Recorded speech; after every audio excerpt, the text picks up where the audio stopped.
फातिमा की रानी माँ, प्रभु यीशु की माँ, आसरा तू ही है माँ।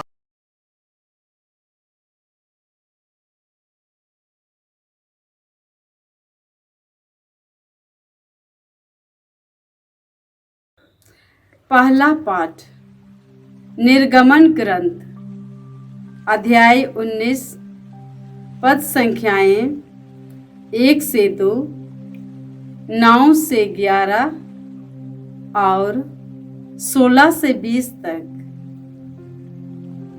मिस्र देश से निकलने के ठीक 3 महीने बाद इस्राएली सिनाई की मरुभूमि पहुंचे। वे रफीदीम से चले थे और उन्होंने सिनाई की मरुभूमि पहुंचकर पहाड़ के सामने ही पड़ाव डाला। प्रभु ने मूसा से कहा, मैं एक काले बादल में तुम्हारे पास आ रहा हूं, जिससे ये लोग मुझे तुम्हारे साथ बातें करता हुआ सुने और सदा ही तुम में अटल विश्वास करें। मूसा ने प्रभु को लोगों का उत्तर सुना दिया। प्रभु ने मूसा से कहा, तुम लोगों के पास जाकर आदेश दो कि वे आज और कल अपने को पवित्र करें और अपने वस्त्र धो ले। वे परसों के लिए अपने को तैयार करें, क्योंकि परसों प्रभु सभी लोगों के सामने सिनाई पर्वत पर उतरेगा।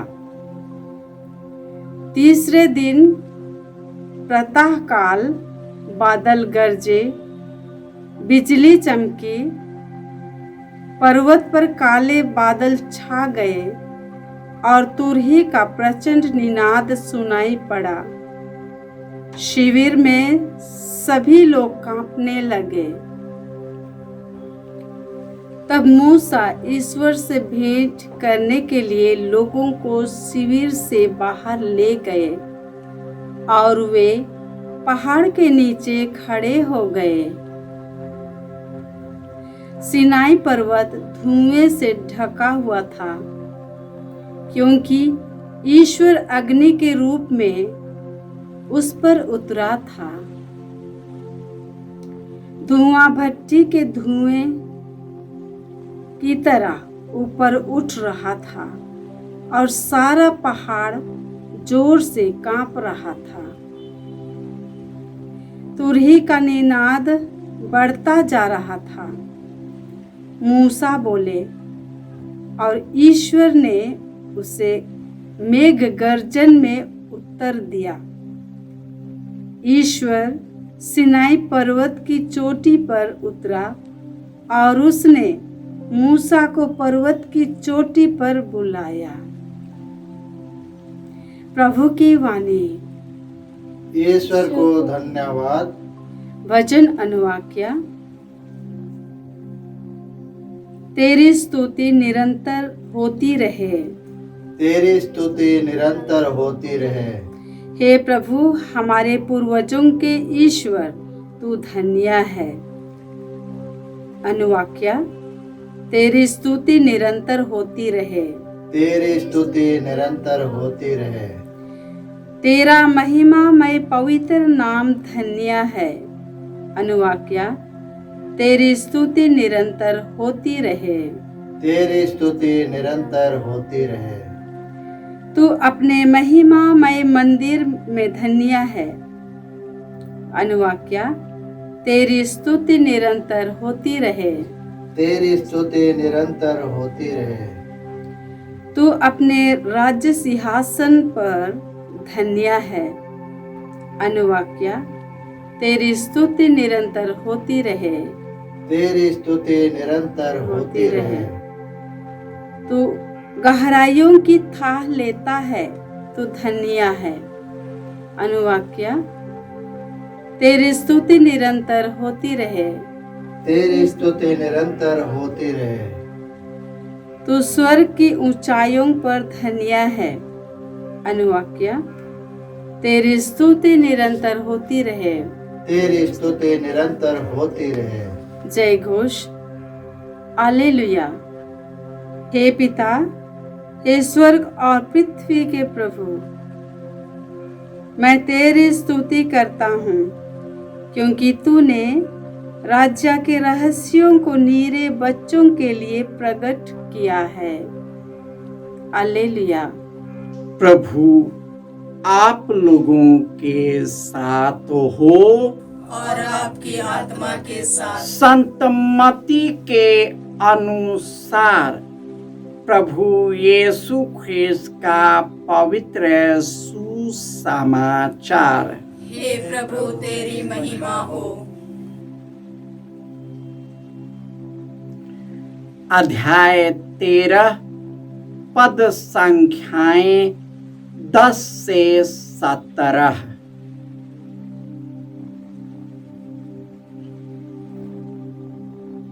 शिष्यों ने आकर यीशु से कहा, आप क्यों लोगों को दृष्टांतों में शिक्षा देते हैं? उन्होंने उत्तर दिया, यह इसलिए है कि स्वर्ग राज्य के भेद जानने का वरदान तुम्हें दिया गया है, उन लोगों को नहीं। क्योंकि जिसके पास कुछ है उसी को और दिया जाएगा और उसके पास बहुत हो जाएगा, लेकिन जिसके पास कुछ नहीं है उससे वह भी ले लिया जाएगा जो उसके पास है। मैं उन्हें दृष्टांतों में शिक्षा देता हूँ, क्योंकि वे देखते हुए भी नहीं देखते और सुनते हुए भी न तो सुनते और न समझते हैं। ईसायास की यह भविष्यवाणी उन लोगों पर पूरी उतरती है, तुम सुनते रहोगे परंतु नहीं समझोगे, तुम देखते रहोगे परंतु तुम्हें नहीं दिखेगा, क्योंकि इन लोगों की बुद्धि मारी गई है। ये कानों से सुनना नहीं चाहते, इन्होंने अपनी आंखों को बंद कर लिया है, कहीं ऐसा ना हो कि ये आंखों से देख ले, कानों से सुन ले, बुद्धि से समझ ले, मेरी ओर लौट आए और मैं उन्हें भला चंगा कर दूंगा। परंतु धन्य है तुम्हारे आंखें, क्योंकि वे देखती है, और धन्य है तुम्हारे कान, क्योंकि वे सुनते हैं। मैं तुम लोगों से कह देता हूँ, तुम जो बातें देख रहे हो उन्हें कितने ही नबी और धर्मात्मा देखना चाहते थे, परंतु उन्होंने उनको नहीं देखा। और तुम जो बातें सुन रहे हो वे उनको सुनना चाहते थे, परंतु उन्होंने उनको सुना नहीं। यह प्रभु का सुसमाचार है। हे क्रिस्त तेरी स्तुति हो। ख्रिस्त में प्यारे भाइयों और बहनों, ईश्वर ने अपने इस्राएलियों को मिस्र देश से निकलने के बाद सीनाई के मरुभूमि में आग के लपटों के रूप में उन्हें दर्शन दिया। सभी कांप गए क्योंकि वह पहाड़ हिलने लगा था, उसमें से धुएं निकल रही थी। और इस तरह ईश्वर ने अपना स्वरूप दिखाया। परंतु आज के सुसमाचार में यीशु अपने शिष्यों से कहते हैं कि ईश्वर ने तुम लोगों को स्वर्ग राज्य के भेद जानने का वरदान दिया गया है। धन्य है वे आंखें क्योंकि वे देखती है। धन्य है तुम्हारे कान क्योंकि वे सुनते हैं। तुम जो बातें सुन रहे हो और देख रहे हो, उन्हें कितने नबी और धर्मात्मा देखना चाहते थे, सुनना चाहते थे, परंतु उसने देखा नहीं, सुना नहीं। हम लोग सौभाग्यशाली हैं कि ईश्वर यीशु के द्वारा, वचनों के द्वारा हर एक दिन, हर एक समय हमारे जीवन में प्रवेश करते हैं।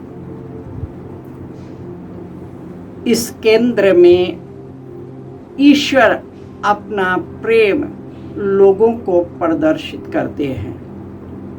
वचनों के द्वारा उन सबों के जिंदगी में महान महान कार्य करता है। ये सुदूर इलाकों से, सरल हृदय से, पूरे विश्वास और आस्था से इस कड़ाके की गर्मी में भी उन्हें खोजने आते हैं, उनको सुनने आते हैं। यही कारण है कि ईश्वर उन सबों पर अपना अनुग्रह बरसाता है।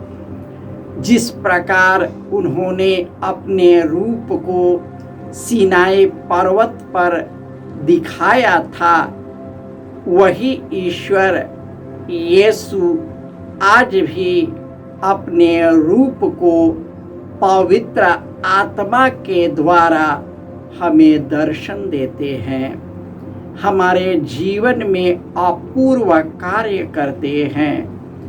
जो कोई उस पर विश्वास करता है, ईश्वर उसे कभी परित्याग नहीं करता है।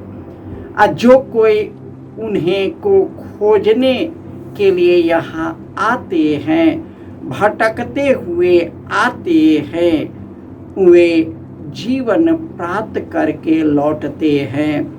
उनका जीवन बदलने लगता है, उन्हें चंगाई का अनुभव होता है और खुशी खुशी वे घर लौट जाते हैं। आइए हम भी आस्था और विश्वास के साथ यीशु के वचनों को, ईश्वर के वचनों को सुने, उन्हें आत्मसात करें, उसके अनुरूप जीवन बिताए। ईश्वर हमारे जीवन में महान कार्य करने लगेगा। जय यीशु।